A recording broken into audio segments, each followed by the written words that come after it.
صدق وعده ونصر عبده وعز جنده وهزم الأحزاب وحده. لا إله إلا الله والله أكبر الله أكبر ولله الحمد. الله أكبر الله أكبر الله أكبر. لا إله إلا الله والله أكبر الله أكبر ولله الحمد. اللهم أنت السلام منك السلام وعليك السلام ورحمة السلام ورحمة الله وبركاته. الدنيا كنا نعبد ونستعين صراط الذين الماضين وضلنا. بسم الله الرحمن الرحيم. الحمد لله رب العالمين حمدا ناعما حمدا شاكرين حمدا يوافي نعمة مزيدا. يا ربنا يا ربنا يا ربنا لك الحمد كما ينبغي لجلال وجهك الكريم والعظيم سلطانك. اللهم صل وسلم على سيدنا محمد وعلى ال سيدنا محمد باللسان الجامع بالعدد الواسع صلاة تمد بها جسم جسمه وقلب قلبه والروح من روحه وسر من سره وعلم من علمه وأعمال من عمله وخلق من خلقه ونية من نيته وجهد من وجهته وقصد من قصده وتعود بركاته عليه وعلى أولاده وعلى أصحابه وعلى أهل أسره. يا نور يا نور يا نور اجعل نور بحق نور الله منور وجهه وقلبك يا الله وبنور حبيبك محمد صلى الله عليه وسلم وبنور نبيك يوسف عليه السلام ساخر لك الجميع خلق من اليوم وبركه أول محبته ومودته وعدته وطاعته كل حاجة كل حاجة كل حاجات. إنما أمره إذا أراد شيئا يقول له كن فيكون إنك على كل شيء قدير. اللهم صل وسلم وكرم وشرف وعظم على سيدنا مولانا محمد صلاة تكون لكل نصر يسرا ولكل هم فرجا ولكل دواء ولكل سلام شفاء وعلى اله وصحبه وبارك وسلم. اللهم انك العفو والعافيه والمعافاه الدائمه في الدنيا والاخره. اللهم اغفر لنا ذنوبنا ولوالدينا ولأولادنا ولأستاذنا ولشيخنا ولمن احبنا بك ولمن ارسل بالدعاء. اللهم احسن عاقبتنا في الامور كلها واجرنا من خزي الدنيا وعذاب الاخره. يا حي يا قيوم برحمتك نستغيث ومن عذابك نستجير. اشكر لنا شرنا كله ولا تكلنا الى بصيرة طرفة عين. اللهم يا باسط يا باسط يا باسط يا باسط يا باسط يا باسط يا باسط يا باسط يا باسط يا باسط ابسط الخير والرزق وابن السابق شمل الحق وزل الاخلاص وسلم وعدم شل الخلق واختم بيسر ولطف وعافيه. ربنا اتنا من لدنك رحمه وحي لنا من الرشدا. اللهم انا نسالك سعاده في التقوى وطول العمر وحسن العمل ورزقا واسعا على الطيب البركه ولا تؤدبنا عليه بحق ربنا ربنا ربنا ربنا ربنا اتنا في الدنيا حسنه وفي الاخره حسنه وقنا عذاب النار. صلى الله على سيدنا محمد وعلى اله وصحبه وسلم والحمد لله رب العالمين. الفاتحه.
Assalamualaikum warahmatullahi wabarakatuh.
Allahu Akbar, Allahu Akbar, Allahu Akbar, Allahu Akbar, Allahu Akbar, Allahu Akbar, Allahu Akbar, Allahu Akbar, Allahu Akbar, Allahu Akbar kabira, walhamdulillahi katsira, wa subhanallahi bukratan wa asila.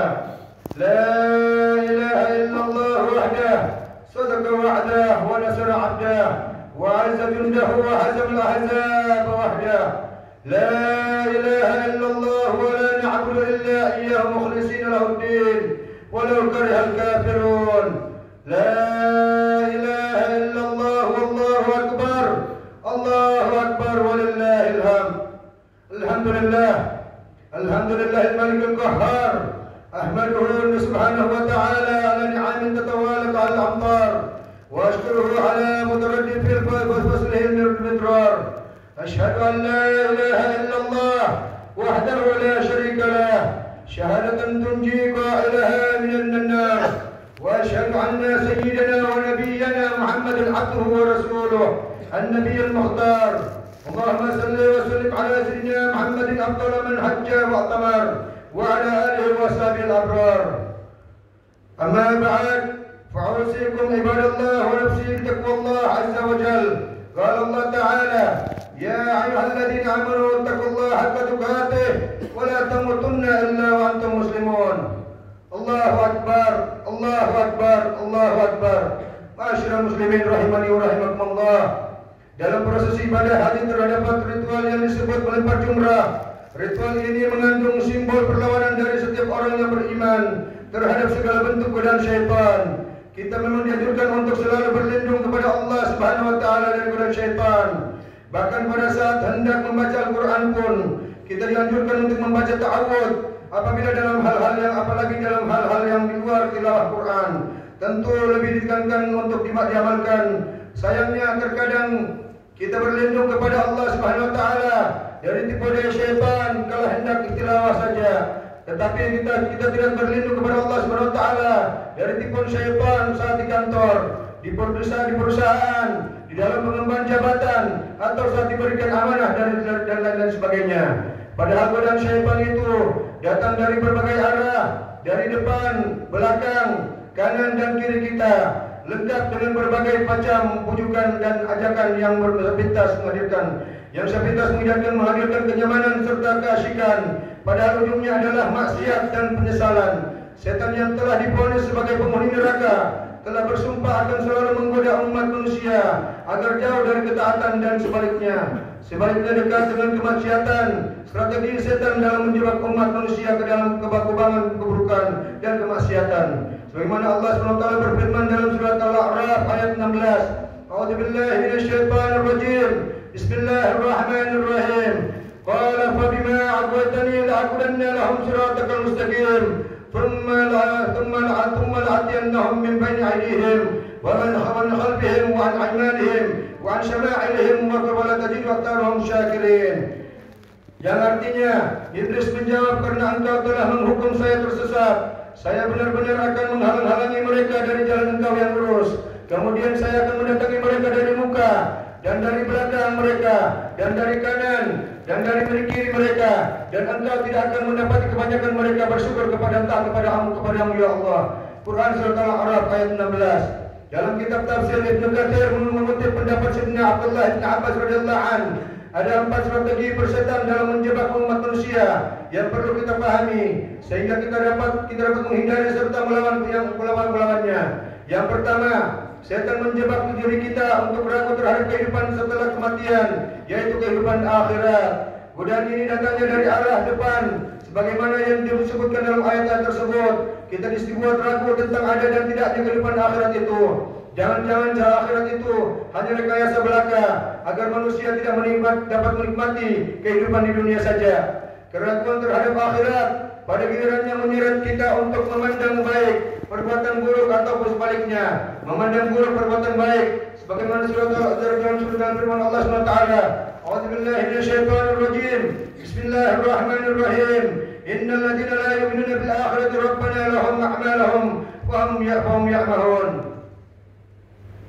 Yang artinya, sesungguhnya orang-orang yang tidak beriman pada akhirat, kami jadikan terasa indah bagi mereka perbuatan-perbuatan mereka yang buruk, sehingga mereka bergelimang dalam kesesatan. Quran surat An-Naml ayat 4. Berkaca dari keadaan salafus salihin, mereka benar-benar meyakini akan kehidupan di akhirat. Tidak sedikit dari mereka yang wajahnya berubah pucat ataupun bahkan pingsan sekalipun ketika mendengarkan atau membaca ayat Al-Quran yang berisi kehidupan akhirat. Diriwayatkan bahwa Yazid al-Rabashi datang kepada Sayyidina Umar bin Abdul Aziz yang kemudian memintanya memberikan nasihat. Yazid berkata, "Wahai Amirul Mukminin, sesungguhnya engkau bukanlah khalifah pertama yang akan mati." Sayyidina Umar pun menangis. Lalu dia berkata kembali, "Tambahkan nasihatmu wahai Yazid, antara dirimu dan ayahmu Nabi Adam tidak ada seorang pun yang akan hidup untuk selama-lamanya." Maka bertambah tangisan Sayyidina Umar radhiyallahu anhu. "Tambahkan nasihatmu lagi wahai Yazid." Begitu kata beliau kembali. Lalu Yazid berkata, "Tidak ada rumah di akhirat kelak selain surga dan neraka." Maka Sayyidina Umar bin Abdul Aziz pun pingsan mendengarnya, karena takutnya ketika beliau jika Allah akan memasukkan ke dalam neraka Allah SWT.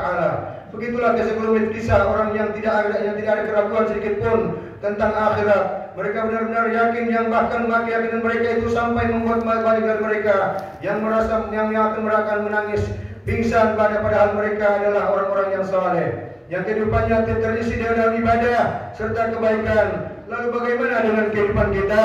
Maka janganlah sampai kita lengah oleh godaan syaitan yang memunculkan perasaan ragu terhadap akhirat.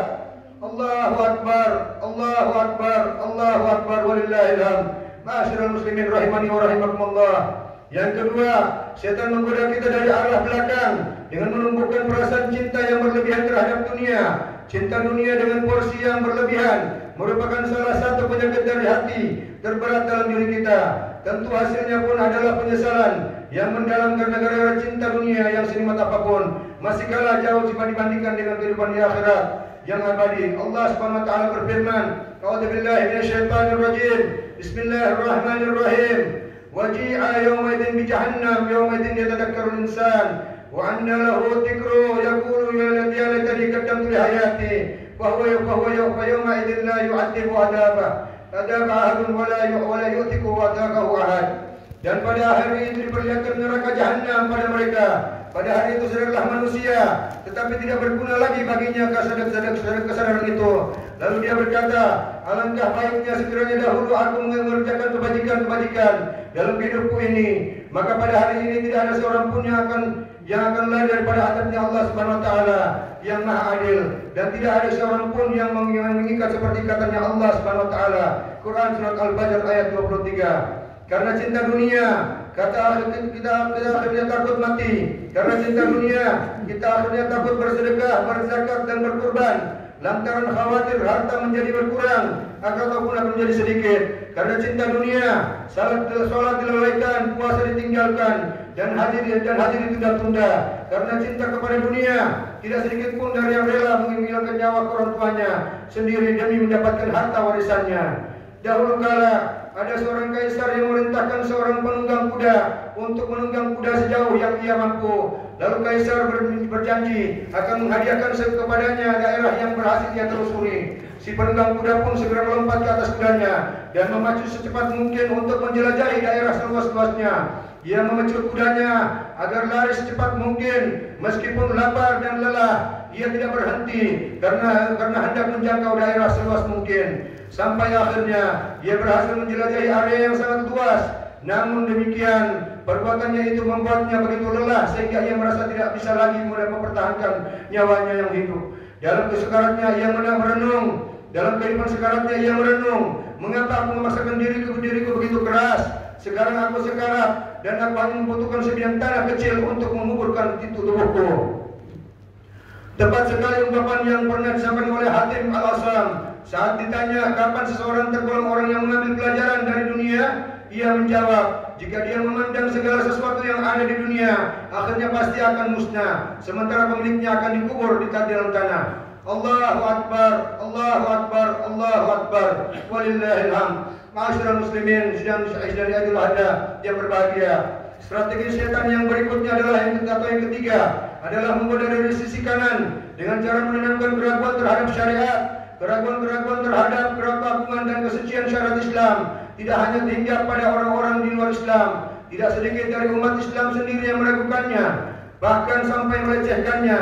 Ada yang menjadikan Al-Quran sebagai bahan candaan, makan babi sembari mengucapkan basmalah, salat dengan shaf yang bercampur antara jamaah pria dan wanita, mendukung dan mengkampanyekan LGBT yang jelas-jelas ditentang oleh syariat Islam, dan masih banyak contoh lainnya. Godaan syaitan ini mengakibatkan pemahaman yang keliru seperti anggapan bahwa kehidupan beragama itu merupakan persoalan yang sangat remeh dan tidak penting. Allah SWT berfirman dalam surat Al-Baqarah ayat 231, A'udzubillahi minasyaitonir rajim. Bismillahirrahmanirrahim. Wa la tattakhidhu ayatillah huzwa wa dhkuru ni'matallahi 'alaikum wa ma 'anzala 'alaikum minal kitab wal hikmah ya'idukum bihi wattaqullaha wa'lamu 'annallaha bikulli syai'in 'alim. Yang artinya, dan janganlah kamu jadikan ayat-ayat Allah sebagai bahan ejekan. Ingatlah nikmat Allah kepadamu dan apa yang telah diturunkan oleh Allah kepadamu, yaitu kitab Al-Quran dan hikmah sunnah Nabi Muhammad SAW untuk memberi pengajaran kepadamu. Bertakwalah wahai hamba Allah SWT kepada Allah dan ketahuilah bahwa Allah Maha mengetahui segala sesuatunya. Quran surat Al-Baqarah ayat 231. Kita umat Islam harus menjelaskan perbuatan dan ucapan berdasarkan tuntunan Al-Quran, hadis dan ijtima' para ulama. Jangan sampai muncul dugaan bahwa ada suatu tindakan atau ucapan yang tidak menjelaskan oleh Nabi Muhammad SAW. Sebagaimana Rasulullah SAW bersabda, taraktukum alal mahajjah al-bayda lailuha kanahariha la yazi'u anhu illa haribun. Aku tinggalkan kalian di atas jalan yang terang, malamnya bagaikan siang, tidak ada yang menyimpang darinya kecuali binasa. Hadis riwayat Ibnu Majah. Allahu Akbar, Allahu Akbar, Allahu Akbar, walillahil hamd. Hadirin jemaah Idul Adha yang dirahmati Allah SWT. Yang keempat, setan berusaha menjerumuskan manusia dengan aneka maksiat. Inilah yang pokok daripada godaan setan yang datang dari sisi kiri kehidupan kita. Digoda setiap manusia agar menyukai kemaksiatan dan mengajaknya untuk menganggap bahwa dosa serta maksiat itu sesuatu yang menyenangkan, indah dan menguntungkan serta membahagiakan dirinya. Allah SWT berfirman, A'udzubillahi minasyaitonir rajim. Bismillahirrahmanirrahim. Afaman zuyyina lahu su'u 'amalihi wa ra'ahu hasanun Fa inna Allah yadillu man yasha wa yahdi man yasha. Yang artinya, maka apakah pantas orang yang menjadikan terasa indah perbuatan buruknya lalu menganggap baik perbuatannya itu? Sesungguhnya Allah menyesatkan siapa yang Dia kehendaki dan memberi petunjuk kepada siapa yang Dia kehendaki. Quran surat Al-Fatir ayat 8. Cara insan beriman tidak mudah, terjebak dalam perbuatan maksiat dan melakukan dosa, baik dosa kepada Allah maupun kepada sesama manusia. Orang beriman akan merasa takut tatkala melakukan dosa atau terlanjur berbuat dosa. Salah satunya tampak dari ucapan Sayyidina Hasan Al-Basri yang mengomentari para pembunuh salah seorang cucu baginda Rasulullah SAW, yakni Imam Husain radhiyallahu an bin Ali bin Abi Thalib. Kata Hasan Al-Basri, sungguh kasihan para pembunuh Sayyidina Husain. Seandainya mereka masuk dalam surganya Allah SWT dengan karunia Allah SWT, bagaimana mereka akan berani bertatap muka dengan Nabi Muhammad SAW yang cucunya telah mereka bunuh? Demi Allah, jika aku termasuk dari mereka, lalu aku diberi pilihan antara masuk dalam surga ataupun neraka, pasti akan aku pilih masuk ke neraka Allah SWT, karena aku takut bertemu dengan baginda Nabi Muhammad SAW dalam keadaan beliau marah kepadaku atau wajahku terlihat oleh beliau, dan itu adalah sangat mengganggunya. Demikianlah khutbah Idul Adha ini di waktu pagi yang penuh keberkahan ini. Semoga Allah SWT semoga kita selalu waspada dan berhati-hati dalam melangkahkan kaki kita, tidak sampai tergoda untuk melakukan perbuatan-perbuatan yang menjadi ciri khas perbuatan syaitan yang terkutuk. Kita memohon kepada Allah SWT agar melindungi dari kita, keluarga kita, kedua orang tua kita, dan seluruh hadiah tolong kita kaum muslimin wal muslimat wal mu'minin wal mu'minat dari tipu daya syaitan yang mencoba untuk mengecoh kita dari depan, belakang, kanan, dan kiri kehidupan kita di dunia yang sementara ini. Rabbana atina fid dunya hasanah wa fil akhirati hasanatan wa qina adzabannar wa adkhilna jannata ma'al abrar ya aziz ya ghaffar ya rabbal alamin. Allahumma inna nas'aluka syatan fit taqwa wa tulil amri husnul amal wa rizqan wasi'an halalan tayyiban barakan wa la tu'addibna alayh. Wa sallallahu ala sayyidina Muhammadin wa ala alihi wasallam walhamdulillahi rabbil alamin. Allahumma salli wa sallim wa zid wa karrim wa an'im wa tabaddal wa barik bi jalalika wa kamalika ala asrafi ubadik sayyidina wa maulana Muhammad wa an kullu sahabati rasulillahi ajma'in.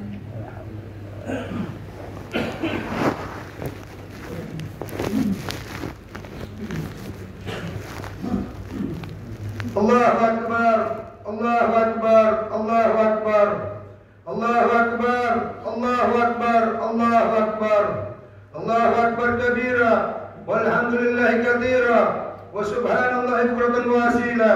La ilaha illallah wahdah, sadaqa wa'dah, wa nasara 'abdah, wa azza jundahu wa hazama al-ahzab wahdah. La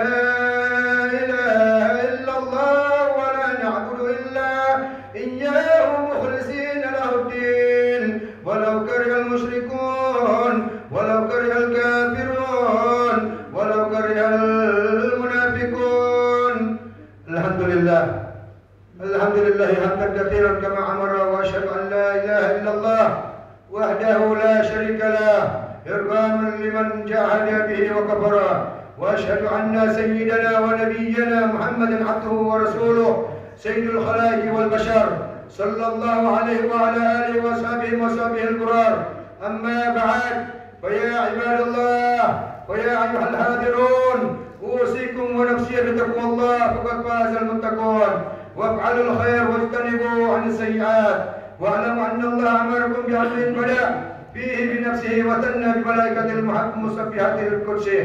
فقال الله تعالى في كتابه الكريم: أعوذ بالله من الشيطان الرجيم، بسم الله الرحمن الرحيم. إن الله وملائكته يصلون على النبي يا أيها الذين آمنوا صلوا عليه وسلموا تسليما. اللهم صل وسلم وبارك عليه وعلى آله. اللهم صل وسلم على سيدنا محمد وعلى آله وصحبه أجمعين وعلى التابعين والتابعين التابعين ومن تبعهم بإحسان إلى يوم الدين وارض اللهم عن الأربعة عنهم عنا وعنهم برحمتك يا أرحم الراحمين. اللهم اغفر للمؤمنين والمؤمنات والمسلمين والمسلمات الأحياء منهم والأموات إنك سميع قريب مجيب الدعوات وقاضي الحاجات. اللهم انصر أمة سيدنا محمد. اللهم اغفر أمة سيدنا محمد. اللهم أصلح أمة سيدنا محمد. اللهم ارحم أمة سيدنا محمد. اللهم انصرنا من نصر الدين واخذل من خذل الدين واجعل بلدتنا من أشياء خاصة هذه بلدة تجري بها أحكامك وسنة رسولك يا حي يا قيوم يا إلهنا وإله كل شيء يا رب العالمين. هذا حالنا يا الله لا يخفى عليك برحمتك يا الراحمين.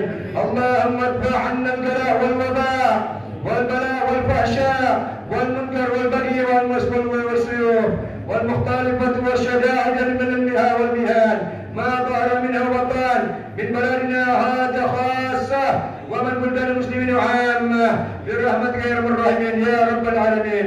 اللهم أعز الإسلام والمسلمين وأهلك الكفارة والمبتدعات والرافضة والمشركين والدم أعداء الدين.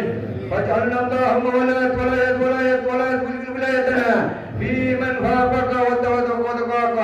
ربنا اغفر لنا ولإخواننا الذين سبقونا بالإيمان ولا تجعل في قلوبنا غلا الذين آمنوا ربنا إنك رؤوف رحيم. ربنا آتنا في الدنيا حسنة وفي الآخرة حسنة وقنا عذاب النار. وصلى الله على سيدنا محمد وعلى آله وصحبه وسلم والحمد لله رب العالمين. عباد الله إن الله يأمر بالعدل والإحسان وإيتاء ذي القربى وينهى عن الفحشاء والمنكر والبغي يعظكم لعلكم تذكرون. واذكروا الله العظيم يذكركم واذكروا على نعمه يزدكم ولذكر الله أكبر والله ما تسمعون. الله يا نبي